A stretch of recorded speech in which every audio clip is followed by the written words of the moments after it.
हिमाचल प्रदेश। श्री युद्धवीर जी का 5 वर्षों का शिक्षण अनुभव है। उसमें उन्होंने राज्य पुरस्कार 2019 में प्राप्त किया है। इसके अतिरिक्त उनको नवाचारों के लिए राष्ट्रीय पुरस्कार 2018 में दिया गया है तथा अन्य पुरस्कारों से भी नवाजा गया है। नवाचारी शिक्षा व आईसीटी के माध्यम से शिक्षा में रुचि है युद्धवीर जी की। अपनी पाठशाला को आदर्श पाठशाला बनाया है। स्कूल प्रबंधन समिति को जिला स्तर पर सर्वश्रेष्ठ प्रथम पुरस्कार मिला है। वह ई पुस्तक निर्माण व लेखन में भी रुचि रखते हैं। और युद्धवीर जी, मैं इन्हीं शब्दों के साथ आपको आमंत्रित करती हूँ कि आप हमसे जुड़ें और अपने साझा करें अपने एक्सपीरियंसेस। धन्यवाद मैम। जी। कृपया मेरी प्रेजेंटेशन को चलाया जाए।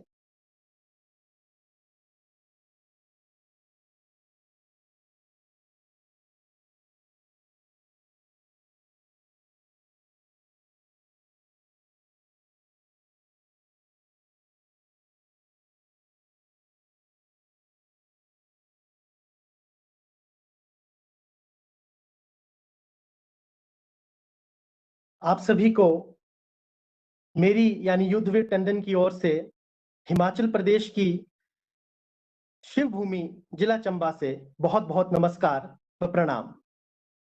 मैं शिक्षक पर्व एवं हिंदी दिवस के आज के इस शुभ अवसर पर देश भर के तमाम शिक्षकों को अपनी ओर से शुभकामनाएं प्रेषित करते हुए अपनी आज की प्रस्तुति को शुरू करूंगा, जिसमें मैं बात करूंगा अपनी विद्यालय यानी राजकीय प्राथमिक पाठशाला अनोगा में अपने द्वारा किए गए कुछ गुणवत्तापूर्ण एवं टिकाऊ शिक्षा को बढ़ावा देने के लिए प्रयासों पर। तो आइए आगे बढ़ते हैं आज की इस प्रस्तुति में। और अगली स्लाइड में हम जानते हैं कि आज की इस प्रस्तुति में स्कूल क्वालिटी और सस्टेनेबिलिटी के इस मॉडल पर किस प्रकार से हम चर्चा करेंगे। मुझसे पूर्व मैम अनामिका जी ने और राहुल सर ने बड़े अच्छे तरीके से इस मॉडल को समझाया है, जिसमें उन्होंने बताया है कि जो स्कूल की क्वालिटी है यानी एजुकेशन की जो क्वालिटी और सस्टेनेबिलिटी है वो कहीं ना कहीं फिजिकल इंफ्रास्ट्रक्चर पर, उस फिजिकल इंफ्रास्ट्रक्चर को इनोवेटिव आइडियाज के साथ जोड़ते हुए उनके एग्जीक्यूशन के बाद कहीं जाकर के पॉसिबल आउटकम्स के माध्यम से हम जो है वो इस गोल तक पहुंच सकते हैं। क्वालिटी एजुकेशन का मतलब रटंत पद्धति की ओर बढ़ना नहीं, क्वालिटी एजुकेशन का मतलब समझ के ऊपर आधारित शिक्षा के ऊपर बढ़ना है। तो अगली आने वाली स्लाइड में हम इसको देखेंगे और जानेंगे कि कैसे मैंने जो है वो इस विषय पर प्रयास किए हैं। एक छोटा सा आउटलाइन मेरी आज की प्रेजेंटेशन का, जिसमें मैं बताऊंगा कि कैसे मैंने पाठशाला को गुणवत्तापूर्ण फिजिकल इंफ्रास्ट्रक्चर यानी भौतिक परिवेश के निर्माण की ओर लेकर के गया, उसका शिक्षण अधिगम में प्रयोग किया और फिर शिक्षा में गुणवत्ता के लिए मैंने कौन कौन से नवाचार और प्रयास किए। ऑनलाइन शिक्षा किस प्रकार से एक चुनौती रही, और उसके बाद मैं अपने नवाचारों को बारी बारी से आपके सामने आने वाली स्लाइड्स में जो है वो साझा करूंगा। तो आइए अगली स्लाइड की ओर अपनी बढ़ते हैं। ये जो स्लाइड में आप तस्वीर देख रहे हैं, ये मेरी पाठशाला के भवन की तस्वीर है सितंबर 2016 की। 30 सितंबर 2016 में जब मैंने अपने विद्यालय को ज्वाइन किया, उस समय की तस्वीर आप देख रहे हैं। एक साधारण सा भवन है, लेकिन जब हमने, अगली स्लाइड में मैं आपको दिखाऊंगा कि जैसे ही हम सरकारी शिक्षा और गुणात्मक शिक्षा के ध्येय वाक्य को आगे लेकर के बढ़े, जैसे ही हमने सरकारी शिक्षा को एक ब्रांड बनाना है और यही संदेश घर घर तक पहुंचाना है, इस ध्येय वाक्य के साथ अभिभावकों के साथ, समुदाय के साथ, शिक्षा विभाग के साथ, सरकार के साथ मिलकर के काम किया, तो आप देख सकते हैं कि हमारे स्कूल का जो वर्तमान स्वरूप है वो आप अगली स्लाइड में देखेंगे कि किस प्रकार से हम उस लक्ष्य को हासिल करने में सफल हुए। और आज आप हमारी पाठशाला के इस सुसज्जित भवन को देख सकते हैं, जो कि फिजिकल इंफ्रास्ट्रक्चर के शिक्षण में उपयोगिता पर जो है वो आपको उसके महत्व को बता रहा है। और आज स्थिति ये है कि हमारे स्कूल के बच्चे और हम सभी ये कहते हैं कि अब हौसला बना लिया है ऊंची उड़ान का, तो देखना फिजूल है कद आसमान का, देखना फिजूल है कद आसमान का। ये सारा का सारा जो कार्य है, ये आप आने वाली स्लाइड्स में भी देखेंगे कि हमने सारा का सारा कोविड पीरियड के दौरान किया है। स्कूल के भवन का जीर्णोद्धार की बात करें या हम इसमें और इनिशिएटिव्स की बात करें, कोविड पीरियड में हमने इसको रोका नहीं। आने वाली स्लाइड्स में आप देखेंगे, अगली स्लाइड में, कि हमने इसको खत्म नहीं किया। शिक्षा कभी रुकी नहीं, भले स्कूल बंद थे लेकिन शिक्षा रुकी नहीं। ये तो बात थी फिजिकल इंफ्रास्ट्रक्चर की, जो कि बाहरी रूप से आपने देखा, लेकिन अंदर से हमारा स्कूल कैसा है वो बहुत मायने रखता है। तो आईसीटी का यूज जब हमने अपने स्कूल में किया तो सबसे बड़ा फायदा ये हुआ कि जो हमारा रेगुलर क्लासरूम था वो स्मार्ट क्लासरूम बन गया। हमारे जो बच्चे थे वो लैंग्वेज लर्निंग सीख गए इंग्लिश किट के माध्यम से, उन्होंने हिंदी पढ़ना सीखा गूगल रीड अलोंग ऐप के माध्यम से। आज हमारा स्कूल कंप्यूटर से लेकर लैपटॉप, प्रोजेक्टर से लेकर वाईफाई सुविधा से लैस है। अब स्कूल के पास कैमरा, साउंड स्पीकर, माइक और इस तरीके की सारी आईसीटी टूल्स जो है वो उपलब्ध है, जिसमें सभी का सहयोग रहा है, चाहे वो समुदाय का सहयोग हो, अध्यापकों का सहयोग हो या फिर शिक्षा विभाग और सरकार का सहयोग हो। आगे चलते हैं और जानते हैं कुछ और विशेषताएं और नवाचारों के बारे में अगली स्लाइड्स में। ये देखिए हमारे स्कूल जो है वो जिला का पहला स्कूल बना जो कि डिजिटल स्कूल था with computer facility, wifi facility. तो ये अपने आप में एक उपलब्धि थी जिसको हमने बच्चों की क्वालिटी एजुकेशन में किस प्रकार से यूज किया, ये आने वाली स्लाइड्स में हम देखेंगे। Next slide please. अगली स्लाइड में हम जानेंगे कि इस आईसीटी के माध्यम से हमने, क्योंकि हमारे पास आईसीटी की सुविधा उपलब्ध थी, तो जब कोरोना महामारी आई जो कि एक हमारे लिए एक अप्रत्याशित घटना थी जिसके लिए हम तैयार नहीं थे, पूरा देश तैयार नहीं था, विश्व तैयार नहीं था, लेकिन बावजूद इसके अपने यूट्यूब चैनल के माध्यम से 21,000 सब्सक्राइबर्स, 25 लाख व्यूज और ऑनलाइन ई मैगजीन जैसे शिक्षा वाहिनी के माध्यम से हम अध्यापकों, अभिभावकों और बच्चों तक पहुंचने में सफल हुए। हिमाचल प्रदेश की अगर बात करें तो हर घर पाठशाला के माध्यम से पिछले 2 वर्षों से हर घर पाठशाला जो हमारी टीम है उसके सभी एसआरजी जो है वो बच्चों को मुफ्त में शिक्षा दे रहे हैं और ये सभी नवाचार बिना किसी सुविधाओं के माध्यम से हो रहे हैं। सबसे बड़ी उपलब्धि की बात इसमें ये है। आगे बढ़ते हैं और जानते हैं कुछ और बातें अगली स्लाइड्स में। इस स्लाइड पर मैं यही कहना चाहूंगा कि भले ही कोरोना महामारी थी, स्कूल बंद थे, लेकिन शिक्षा फिर भी जारी थी, शिक्षा फिर भी जारी थी। हमने कोशिश की अपने विद्यालय में जॉयफुल लर्निंग एनवायरनमेंट क्रिएट करने की, यानी सीखने का आनंदमय वातावरण, ताकि बच्चे समझ आधारित शिक्षा की ओर बढ़ें, बच्चों को लर्निंग एक्सपीरियंस जो है वो हैंड ऑन प्रैक्टिस मिले, बच्चों को लर्निंग बाय डूइंग मिले, लर्निंग बाय एक्सपीरियंस जो है वो बच्चों को मिले, इसका हमने प्रयास किया। नेक्स्ट स्लाइड में हम आगे बढ़ते हुए देखेंगे अपने नवाचारों की एक सीरीज को मैं आपके साथ शेयर करूंगा और मैं ये बताना चाहूंगा कि हमारा जो विद्यालय है वो ऐसा विद्यालय है जो कि हिमाचल प्रदेश के दूर दराज के कोने में स्थित है, जहां पर बुनियादी सुविधाएं इतनी ज्यादा नहीं है, लेकिन उसके बावजूद अगली स्लाइड मैं अगली स्लाइड प्ले करें। तो अगली जो स्लाइड है ये मैं वो नवाचार अब आपके सामने साझा कर रहा हूं जो बिना किसी खर्चे के, बिना किसी बहुत बड़ी सुविधाओं के हम अपने विद्यालयों में कर सकते हैं। तो ये मेरा आपके सामने जो आज की इस प्रेजेंटेशन का सबसे मेन पॉइंट रहेगा, सेंटर ऑफ अट्रैक्शन। मैं चाहूंगा आप इसे समझें कि हमने स्कूल में, जैसा कि आपने तस्वीर भी देखी कि हर स्कूल में एक भवन होता है जिसमें कुछ ना कुछ कमरे होते हैं, हमने उसको एज ए टीएलएम यानी शिक्षण अधिगम सामग्री के रूप में प्रयोग किया। हमने कक्षा के हर कमरे को, विद्यालय के हर कमरे को जो है वो उस बच्चे के ज्ञानात्मक और भावनात्मक विकास में एक महत्वपूर्ण भूमिका के रूप में प्रयोग किया। इसका प्रयोग हमने बच्चों को देश निर्माण और देश प्रेम जैसे उच्च मानवीय मूल्यों को प्राप्त करने के लिए किया। अगली स्लाइड में हम देखेंगे, तस्वीरों के माध्यम से आप देखेंगे कि हमने अपने स्कूल के हर कमरे को, हर मैदान को देश के महापुरुषों, स्वतंत्रता सेनानियों के नाम के साथ जोड़ा, उनको वो नाम दिया ताकि बच्चों में वो भावना आ सके कि ये विद्यालय उनका है और विद्यालय के वो बच्चे हैं। कहा भी जाता है कि education is training for the country and love for the nation. इसी ध्येय वाक्य के साथ हम आगे बढ़े और अगली स्लाइड में आप देख सकते हैं कि हमारे विद्यालय के प्रार्थना सभा स्थल को आप देख सकते हैं, जिसको आप देख सकते हैं कि हमने शहीद भगत सिंह जी के नाम पर इसका नामकरण किया है। तो आप खुद सोच सकते हैं कि जब बच्चा इस मैदान में खड़ा होकर के प्रातःकालीन सभा का अनुभव करता होगा तो कितना गौरवमय वो अपने आप को समझता होगा और कहीं ना कहीं हम भी इस नवाचार को अधिगम से जोड़ पाने में सफल होते होंगे। अगली स्लाइड्स में आप देखेंगे हमारे एक कक्षा कक्ष को जिसका नाम हमने हिमाचल प्रदेश के प्रसिद्ध स्वतंत्रता सेनानी पहाड़ी गांधी बाबा कांशीराम जी के नाम पर रखा। अब ये सारा का सारा इसका कंसेप्ट ये है कि जब बच्चे इस कमरे में जो पढ़ते हैं वो कहीं ना कहीं कांशीराम जी की जीवनी को आपस में डिस्कस करेंगे खाली समय में, वो उनके बारे में जानेंगे। तो खेल खेल में 10 से 12 जीवनियां महापुरुषों की, ऐसे प्रेरणा स्रोतों की जो हमारे देश के लिए एक तरीके से मार्गदर्शक रहे हैं, उनको जो है वो बच्चे खेल खेल में सीख जाएंगे। आगे स्लाइड में आप देखेंगे कुछ और नवाचारों के बारे में। ये देखिए हमारे विद्यालय में हमने खेल मैदान का नाम जो है वो भी भारत के भूतपूर्व राष्ट्रपति डॉक्टर एपीजे अब्दुल कलाम जी के नाम पर रखा था।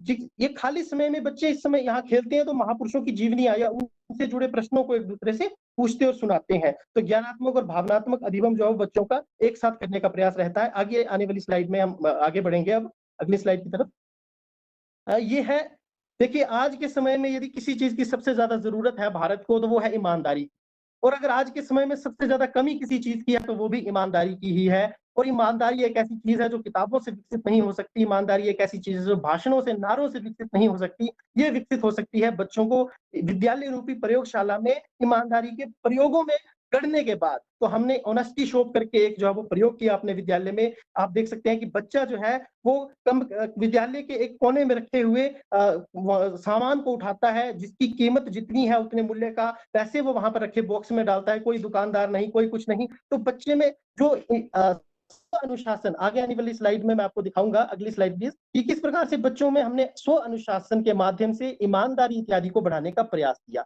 फिर दूसरी बात आती है स्वच्छता की। स्वच्छ भारत तब तक नहीं हो सकता जब तक विद्यालय में स्वच्छता को लेकर के एक माहौल नहीं होगा, स्वच्छता को एक त्योहार के रूप में हम नहीं लेकर के चलेंगे। हमने विद्यालय में बच्चों की बाल स्वच्छता कमेटी का निर्माण किया, जो विद्यालय में बच्चों को स्वच्छता के लिए प्रेरित करने का, स्वच्छता के निरीक्षण का कार्य करती है। उसके बाद हमने बच्चों को व्यक्तिगत स्वच्छता किट जो है वो आवंटित किए स्कूल प्रबंधन समिति के सहयोग व माध्यम से। उसके बाद हमने विद्यालय में, ये सबसे इंपॉर्टेंट है कि हमने एक स्वच्छता कालांश यानी सैनिटेशन पीरियड जो है वो 10 से 15 मिनट का रखा है। इसमें बच्चों की स्वच्छता का निरीक्षण बच्चों के ही द्वारा किया जाता है और उनको बताया जाता है कि आज उनके नाखून नहीं कटे हैं या आज उनमें ये कमी है। और इतना प्रोत्साहित करने के बाद जब कोई बच्चा स्वच्छ बनकर आता है तो उसे, अगली स्लाइड में मैं आपको दिखाना चाहूंगा कि उस बच्चे को हम प्रातःकालीन सभा में स्वच्छ बच्चे का बैज पहना करके सम्मानित करते हैं, ताकि बच्चा प्राउड फील करे अपने आप को कि आज मैं सबसे स्वच्छ बन करके आया हूं। आने वाली स्लाइड में मैं दिखाऊंगा इस नवाचार के कुछ एक्सपेक्टेड आउटकम्स जो हमारे सामने आए हैं। बच्चों में जागरूकता बढ़ी है, स्व अनुशासन बढ़ा है और सबसे बड़ी बात, मोस्ट इंपॉर्टेंट, बच्चों की दैनिक हाजिरी में बढ़ोतरी हुई है। बच्चे विद्यालय आने के लिए लालायित रहते हैं, उन्हें ये उत्साह रहता है कि आज मैं सबसे स्वच्छ बच्चे का बैज पहनूंगा। तो इससे हमारी अटेंडेंस में भी जो है बहुत इंक्रीज हुआ है। नेक्स्ट स्लाइड में मैं आपके सामने अपना जो नवाचार आपके साथ साझा करना चाहूंगा। अगली स्लाइड प्लीज।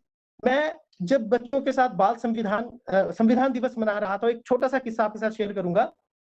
मैंने बच्चों से पूछा, बच्चों संविधान क्या है? और मैंने उनको विकल्प दिए कि क्या ये व्यक्ति है, कोई स्थान है, किसी औरत का नाम है या किसी जगह का नाम है। मुझे ये जानकर हैरानी हुई और आपको भी हैरानी होगी कि आधे से ज्यादा बच्चों ने तो कहा कि संविधान एक व्यक्ति का नाम है।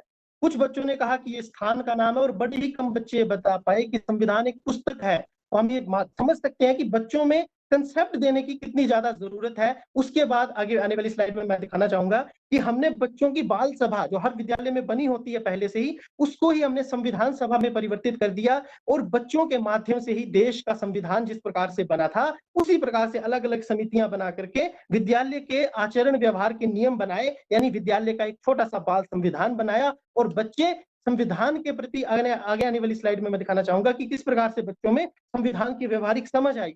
कम से कम प्राथमिक विद्यालय का बच्चा ये समझ पाया कि संविधान एक पुस्तक है जिसमें देश को चलाने के नियम लिखे हुए रहते हैं। इतना ही नहीं, हमने बच्चों में रचनात्मकता व अभिव्यक्ति को विकसित करने के लिए बाल समाचार पत्रिका के प्रकाशन की शुरुआत की। ये सारा कार्य बच्चों द्वारा किया जाता है और आप देख सकते हैं इसमें विद्यालय में जो बच्चों की उपलब्धियां हैं, जो विद्यालय के महीने भर के समाचार हैं, जो विद्यालय की बाल सभा समाचार है, जो संपादकीय लेख हैं, जो अतिथि लेख हैं, उनको बच्चों के सामने रखा जाता है एक पत्रिका के माध्यम से। और इसको शगुन पोर्टल के ऊपर भी जो है वो हमारे भारत सरकार के एक बेस्ट इनोवेटिव प्रैक्टिस के रूप में दिखाया गया। ये हमारे पाठशाला के लिए बड़ी गौरव की बात है। आगे आने वाली स्लाइड में मैं दिखाना चाहूंगा कि कैसे जब इन पत्रिकाओं का हम विमोचन अलग अलग स्थानों पर करवाते हैं, अलग अलग विषय विशेषज्ञों के द्वारा, तो बच्चों की जो खुशी है वो सातवें आसमान पर जो वो रहती है। अगली स्लाइड में हम देखेंगे, जो नेक्स्ट स्लाइड होगी, कि उसमें हम ये जानेंगे कि बाल समाचार का कितना जो है वो बच्चों के लिए लाभ हुआ। एक और मैं आपके साथ शेयर कर रहा हूँ, क्वेश्चन बैंक या क्वेश्चन बॉक्स। अक्सर बच्चों के मन में कुछ ना कुछ ऐसे सवाल जो है वो रहते हैं जिन्हें वो अध्यापकों के साथ साझा नहीं कर पाते। तो हम क्या करते हैं कि एक बॉक्स कमरे में रख देते हैं, तो बच्चे अपने सवाल को एक खाली पर्ची पर लिखकर बिना नाम के उसमें डाल देते हैं और प्रातःकालीन सभा में वो सवाल बच्चों का जो सवाल है वो अध्यापकों तक पहुंच जाता है, जिसको अध्यापक ब्रेनस्टॉर्मिंग के माध्यम से बच्चों को जिज्ञासा को जो है शांत करने का प्रयास करते हैं। तो ये बहुत बड़ा मुझे लगता है कि फायदा बच्चों के लिए इसका रहता है। अगली आने वाली स्लाइड की ओर मैं अब आपका ध्यान आकर्षित करना चाहूंगा, जिसमें हमने बच्चों के लिए बाल संसद का प्रयोग किया, यानी लोकतंत्र की प्रयोगशाला के रूप में हमने जो है अपने विद्यालय को बदला। और आने वाली स्लाइड में आप देख सकते हैं किस प्रकार से बच्चों के उसी वही माहौल प्रदान करके, जैसे देश में संसद का चुनाव होता है, मंत्रिमंडल बनता है, हमने अपने विद्यालय में अगली स्लाइड प्लीज, अपने विद्यालय में जो है बाल मंत्रिमंडल को बनाया और बच्चों तक जो है वो व्यवहारिक ज्ञान, लोकतंत्र के मूल्यों का विकास करना, प्रतिनिधित्व और दायित्व निर्वहन की भावना का विकास करने का जो हमारे लक्ष्य थे उनको पहुंचाने का हमने प्रयास किया। अगली स्लाइड जो है उसमें हमने बाल बचत बैंक का हमने जो है वो एक कंसेप्ट लेकर आए। इसमें बच्चों को बैंक की व्यवहारिक प्रणाली, बचत की आदत का विकास, और इसके साथ साथ क्योंकि बच्चे इसमें बैंक के मैनेजर बनेंगे, प्रबंधक, लिपिक और सहायक बनेंगे, तो बच्चे अपने आप को जुड़ा हुआ महसूस करते हैं विद्यालय के साथ। और अगेन ये एक बच्चों की जो अटेंडेंस है उसको इंक्रीज करने में बहुत बड़ा रोल इसका रहा है। अगली स्लाइड में मैं अब आपका ध्यान लेकर के जाना चाहूंगा। Next slide please. देखिए, मैंने पहले भी कहा था कि हमने बच्चों को विशेषज्ञों से सीधे संवाद और मुलाकात के अवसर दिए। इसमें पहली कड़ी में हम समुदाय को विद्यालय में लेकर आए। आप देख सकते हैं, चाहे वो बैंक प्रबंधक हो, अस्पताल के चिकित्सक हो, समुदाय के प्रतिष्ठित लोग हो, बिजली विभाग में कार्य करने वाले लोग हो, जल विभाग में कार्य करने वाले लोग हों, उनको विद्यालय में लेकर के आए और बच्चों के साथ संवाद का अवसर दिया। वहीं अगली स्लाइड में जब आप चलेंगे तो देखेंगे कि हमने विद्यालय को केवल समुदाय को केवल विद्यालय में नहीं लाया, विद्यालय को भी समुदाय में लेकर गए। अब देख सकते हैं आप कि बच्चे बैंक में जाकर व्यवहारिक रूप से बैंक की कार्यप्रणाली को देख रहे हैं, बच्चे अस्पताल में जाकर के चिकित्सा की जो उसकी कार्यप्रणाली को देख रहे हैं, पंसारी की दुकान पर जा रहे हैं, फलों की दुकान पर जा रहे हैं। तो ये हमारा प्रयास जो रहा है। अगली स्लाइड प्लीज। अब मैं चाहूंगा कि थोड़ा जल्दी जल्दी जो है आप स्लाइड को दिखाते चले ताकि सब कुछ कवर हो सके। ये एक बहुत महत्वपूर्ण इनिशिएटिव है, हमने रक्षाबंधन को जोड़ा है एनवायरनमेंट के साथ। देखिए, हर रक्षाबंधन के दिन बच्चे पेड़ों को राखी बांधते हैं और कहीं ना कहीं उनकी रक्षा का वचन जो है वो देते हैं। तो यूथ और इको क्लब जो विद्यालयों में बने, उनका यही अर्थ रहता है कि बच्चों का एनवायरनमेंट से जोड़ा जाए। हमने फ्लावर गार्डन, किचन गार्डन और बोटेनिकल गार्डन या हर्बल गार्डन जो अभी प्रोग्रेस में है, अभी उसकी स्थापना की प्रक्रिया जारी है, वो हमने विद्यालय में शुरू किया है। हमने हर महत्वपूर्ण दिवस, चाहे योगा एजुकेशन की बात करें, अगली स्लाइड में चाहूंगा कि अब साथ साथ में आप दिखाते रहें एक नियमित अंतराल के बाद, खेल दिवस की बात करें, ये बच्चों में फिजिकली उनको फिट रखने के लिए बहुत ज्यादा महत्वपूर्ण जो है वो रहती है। अगली स्लाइड में आप देखेंगे कि हमने और भी जितने भी राष्ट्रीय और अंतर्राष्ट्रीय महत्व के दिवस है, चाहे वो विज्ञान दिवस हो, चाहे इसके बाद आप देखेंगे कि अन्य स्वतंत्रता दिवस की हम चाहे बात करें, विश्व जल दिवस की बात करें, तो बच्चे आईसीटी के माध्यम से, बच्चे विषय विशेषज्ञों के माध्यम से इन दिवसों पर जुड़ते हैं, स्वतंत्रता का पाठ सीखते हैं और ये सारी सारी बातें जो है वो इसमें आगे रहती हैं।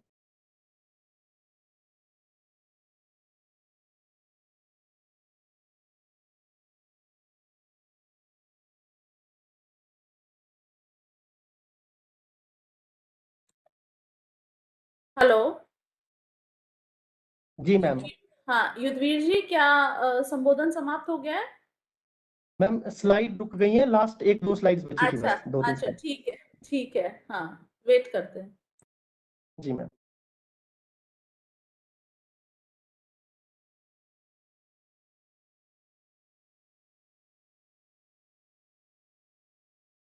आप या ऐसे ही कंटिन्यू रखें युद्धवीर जी, आपके पास तो होगी जी उसकी कॉपी। जी हाँ, मैम, जी हम लोग मैं सुन लेंगे। कंटिन्यू हाँ करता हूँ। हाँ, जी चालू हो मैम, रहा मैं है। कंटिन्यू। हाँ, चालू भी हो रहा है। हाँ, थैंक यू। अच्छा मैम जी।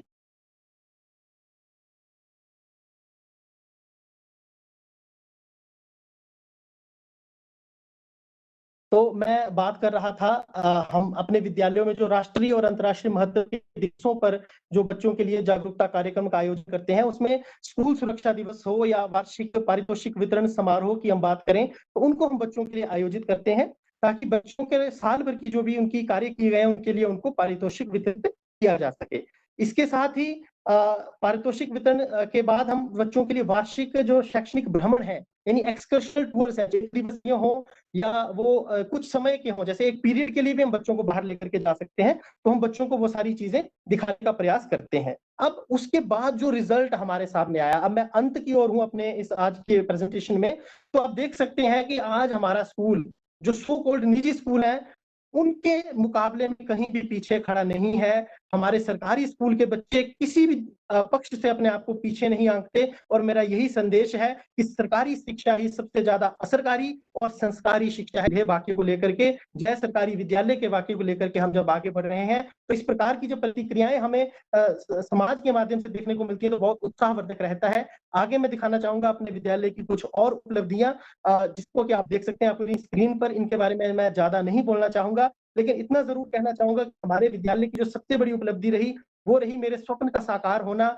मैंने अपने विद्यालय को जब मैंने 2016 में जॉइन किया था, तो एक आदर्श विद्यालय बनाने का सपना देखा था, जो इस वर्ष कोरोना महामारी के बीच ही जो है वो पूरा हुआ, जो कि मेरे लिए बहुत गर्व की बात है। इस वर्ष मेरे विद्यालय की स्कूल प्रबंधन समिति को जिला और खंड स्तर पर प्रथम स्थान मिला। ये भी एक मेरे लिए गर्व की बात है और हर घर पाठशाला के माध्यम से जो है वो हम अपने प्रदेश के बच्चों तक पहुँच सके, एक बहुत बड़ी टीम की सहायता के माध्यम से, उसके लिए मैं बहुत ज़्यादा आभारी हूँ। आगे जो स्लाइड है, ये मैं चाहूँगा ज़रूर मैं इसको दिखाना चाहूँगा कि किस प्रकार से सबसे बड़ी जो अचीवमेंट एक स्कूल की रहती है, वो रहती है उसके नामांकन में वृद्धि होना, उसकी एनरोलमेंट में। 2016 में जब मैं विद्यालय में गया, 5 बच्चों के साथ हमने शुरुआत की, उसके बाद 13 बच्चे 10 साल 19 बच्चे, फिर 24, फिर 27 बच्चे 2020 में, और अभी कोरोना में भी हमारे पास 22 बच्चे शिक्षा ग्रहण कर रहे हैं और ये संख्या अभी भी बढ़ रही है। ये सबसे बड़ी उपलब्धि मैं मानता हूँ। और इसी के साथ मैं एक चीज़ और बताना चाहूँगा कि आज हिंदी दिवस है, लेकिन हमने अपने विद्यालय में त्रिभाषीय